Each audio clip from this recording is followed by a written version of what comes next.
P T I والوں کو سب سے زیادہ تکلیف ہے۔ آج کل 9 مئی گزری ہے، کوئی ایک کارکن دیکھا 3 سال عمران خان کو جیل جاتے ہوئے مکمل ہو گئے کوئی خان صاحب کے لیے نکلا ہو؟ ایسے کارکنوں سے پھر اللہ کی پناہ، جو اپنے لیڈر کے لیے نہیں نکل سکتے، مجھ پہ تنقید کر رہے ہیں۔ اپنے لیڈر کو تو چھڑا لو بھائی، پھر مجھ پہ تنقید کرنا۔ تمہارے اندر اتنی صلاحیت نہیں کہ اپنے لیڈر کے لیے نکل سکو، اپنے لیڈر کے لیے جیل جا سکو، اپنے لیڈر کے لیے گرمی میں 2 گھنٹے کا مظاہرہ کر سکو، نکلے ہو مجھے تنقید کا نشانہ بنے۔ تمہارے خان نے کہا تھا بحیثیت وزیر اعظم پاکستان کے کہ ایران امریکہ کی جنگ لگی تو پیٹرول 500 پہ چلا جائے گا۔ اپنے خان سے پوچھو کہ پیشن گوئی کیوں کی تھی؟ میرے مولانا فضل الرحمان صاحب نے تو پیشن گوئی نہیں کی تھی۔ تمہارے خان نے کہا تھا کہ 500 روپے ہو جائے گا امریکہ ایران کی جنگ میں، ہو گیا۔ اپنے خان سے پوچھو کہ ایسی پیشن گوئی کیوں کی؟ بلاول بھٹو صاحب نے کہا کہاں ہے فارم 47؟ اسی ٹھٹا میں کہا تھا لاؤ لاؤ لاؤ لاؤ، اگلے دن میں فارم 47 لایا، بلاول صاحب گم ہو گئے۔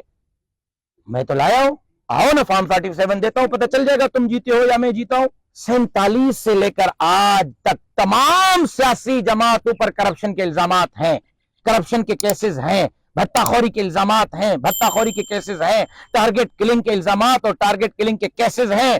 لیکن پاکستان بننے سے لے کر آج تک میری جماعت کے دامن پر منسٹرز دور کی بات، M N As M P As دور کی بات، وزراء اعلیٰ دور، ایک عام کارکن کے دامن پر 1 روپیہ کرپشن کا الزام کوئی مائی کا لال ثابت نہیں کر سکتا۔ اور ہمارے نام نیب میں، ایف آئی اے میں، سپریم کورٹ میں، پاناما میں، سیشن کورٹ میں، اے ٹی سی کورٹ میں، ہائی کورٹ میں نہ ہو، ہمارے نام نیب اور ایف آئی اے میں نہ ہو، تو پھر ایسے لوگوں کا راستہ نہیں روکنا چاہیے، ایسے لوگوں کو اقتدار دینا چاہیے جنہوں نے اپنا دامن سیاست میں رہتے ہوئے بچایا ہے، نہ کہ اقتدار ان کو دینا چاہیے جن کے بنگلے کرپشن سے بھرے ہوئے ہیں، جو کل تک سائیکلوں پر گھومتے تھے، آج وہ ارب اور کھرب پتی بنے ہوئے وہ لوگ مر